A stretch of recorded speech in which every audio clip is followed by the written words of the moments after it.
राधे राधे दोस्तों, जय श्री कृष्ण। जन्माष्टमी की हार्दिक शुभकामनाएं। तो देखिए यहाँ पे वसुधा पूरी रात जग के जन्माष्टमी की तैयारी करती है और श्रेय ले जाती है। सारिका कहती मैं पूरी रात जगी हूँ और ये सब बनाई हूँ ताकि चंद्रिका सिंह के नज़रों में ऊंची बन सके।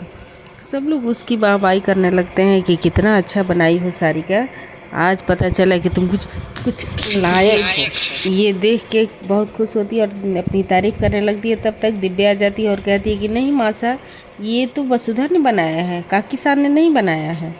अब तो सारिका आग बबूला हो जाती है, बदला लेने के लिए सोचती है कि क्या करूं क्या करूं। तो वसुधा की बुआ दिखती है तो उसको कहती है कि ऐसा है, मेरे दिमाग में एक आइडिया आ रहा है, जो राधिका का ड्रेस है वो इसको दे देती है और बसु को राधिका बना के ले आती हूँ ताकि भाभी सा का दिमाग चकरा जाए। तो उनको बुलाती है कि नौकरानी इधर आ और ये ड्रेस लेके जा, और वसुधा को बोल देना भाभी सा ने दिया है राधा बनने के लिए। उसकी बुआ बहुत खुश हो जाती है, आकर के वसुधा को बोलती है कि वसुधा ये तुम्हारे लिए ड्रेस है,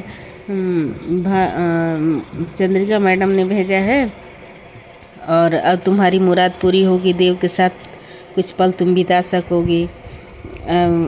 और उसके बाद इधर में अपना ये बनाई थी तो उसकी वाहवाही सब लोग दिए हैं वसुधा को।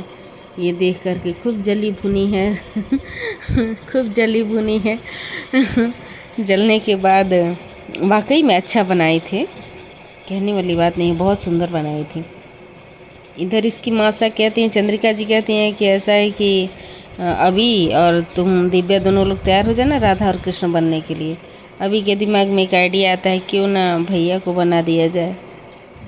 तो वो क्या करता है कि अपने भाई देव को बना देता है। भैया ये लीजिए, देव भैया दादा ये लीजिए, मासा ने भेजवाया है, कान्हा आप बनेंगे। तो मासा ने तो मुझे ऐसा कुछ नहीं कहा है कि मैं ये पहनूं, तो मासा ने भेजवाया है तो आप उनके आदेश का अवहेलना ना करेंगे। अब ये सोच के देव पहन लेता है और कृष्ण बन जाता है। वो आता है तो फूल बरसाने लगती हैं दासियाँ गोपियाँ जो बनी होती हैं, और ये कान्हा के रूप में आते हैं देव सर। तो कुछ लोग पूछने लगते हैं कि अरे राधा कहाँ है, राधा कौन बना है। तो कहती हैं कि मेरी बहू बनेगी। तब तक तो ये वसुधा की एंट्री होती है और सब लोग एक दूसरे में कानाफूसी करने लगते हैं कि ये बहू बनेगी, ये आई है वसुधा, ये नौकरानी को बहू बनाएंगी चंद्रिका सिंह।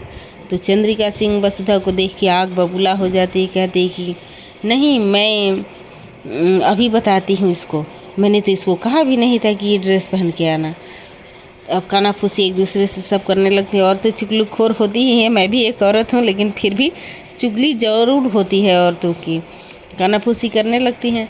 अब ये आग बबूला हो जाती है, बोलने जाती है, तब तक एक औरत आके बीच में रोक लेती है, कहती है कि नहीं आप मत बोलिए, गुस्सा मत होइए, राधा तो किसी भी रूप में आ सकती हैं, वो तो गरीब और अमीर नहीं देखती हैं, वो अधेड़ उम्र की औरत है जो रेड साड़ी में पहनी हुई है, किसी भी रूप में राधा आ सकती हैं। आपके भाग्य अच्छे हैं कि ये राधा खुद ही आ गई है, आप इसको आने दीजिए, इसका अपमान मत कीजिए। तो अब चंद्रिका सिंह थोड़ा डाउन हो जाती है कि चलो पूजा का माहौल है, क्या मैं बखेड़ा करूं, लेकिन फिर भी ये मन ही मन बहुत गुस्सा होती है। अरे ये भी कहते वाह कितनी सुंदर लग रही है, वसुधा तो लग ही नहीं रही है इस पे। और चंद्रिका सिंह आग बबूला हो जाती है कि आपको चुप नहीं रहना है, एक तो ऐसे ही मेरा मूड ख़राब है कि नौकरानी हमारे घर की, अब इसको समझ नहीं आता है कि देव की पत्नी का वो दर्जा दिया जाता है और वो पहन के आ गई है, इसको दिमाग नहीं है। माना कि इसके बहुत सारे एहसान हैं, तो इसका मतलब ये क्या कि मेरी बहू बन जाएगी, मेरी बहू का दर्जा ये ले लेगी। फिर यहाँ पे रास रचैया होता है, कृष्ण बने देव बांसुरी बजाते हैं, गोपियाँ संग डांस करते हैं और साथ में वसुधा भी डांस करती है, बाप और उनके पापा साहब भी डांस करते हैं। पूरा खुशी का माहौल है, जश्न मन रहा है। अरे भाई जन्माष्टमी तो जश्न तो मनेगा ही।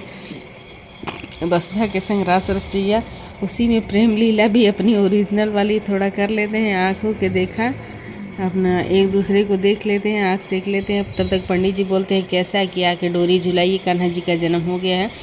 तो चंद्रिका सिंह और चंद्रिका सिंह के पति दोनों लोग मिलके डोरी झुलाते हैं कान्हा जी को, और झुलाने के बाद सब में प्रसाद वितरण करते हैं, सब लोग जाने लगते हैं तो सबको प्रसाद दिया जाता है। और उसके बाद चंद्रिका सिंह सबको नम्र निवेदन सबको विदा करती हैं।